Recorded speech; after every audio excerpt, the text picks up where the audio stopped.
Yo a donde ando pensando, puchi, que si mañana me sacan de la casa.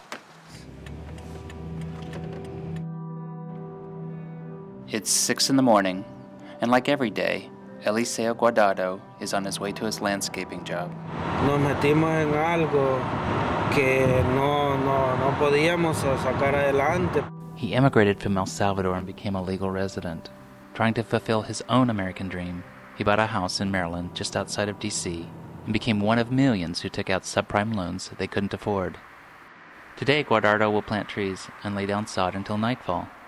But at the end of the day, he doesn't know if he'll have enough to make the payments on his $320,000 house that he bought with 2 loans from Long Beach Mortgage, the subprime lender owned by Washington Mutual.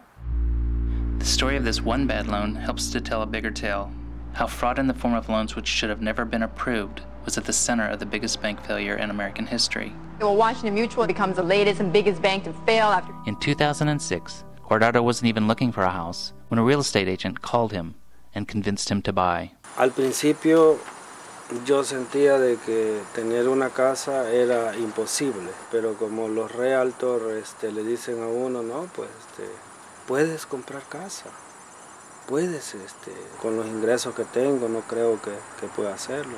What Guardado didn't realize was that Long Beach Mortgage and Washington Mutual would give loans to people even if they couldn't afford the payments. The uncertainty of getting a home loan made Paul irritable. Then he went to Washington Mutual.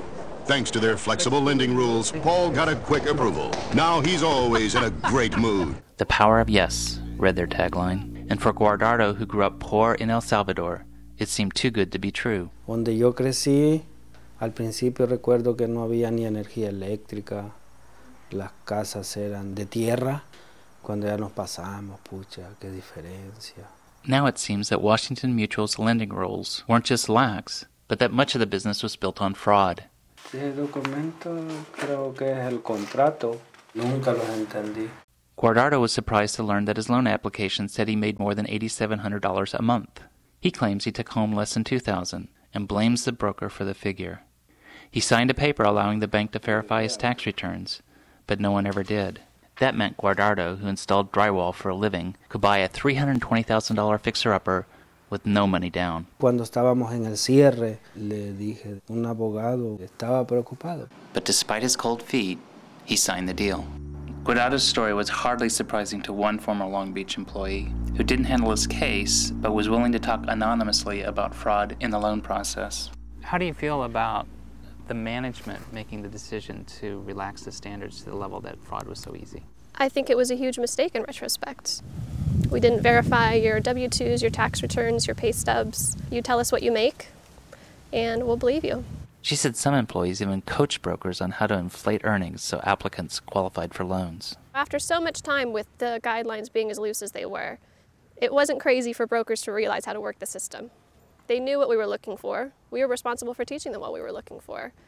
Long Beach didn't care about the quality of the loans because they didn't hold on to them. Like other poorly underwritten loans, Guardado's was quickly sent up the subprime chain. Long Beach Mortgage held on to it for only a month. Then, his loan was bundled with more than 8,000 others into one huge mortgage-backed security. Wall Street investors snapped up these kinds of products. They repackaged and resold them until the original loans were lost in a sea of exotic transactions.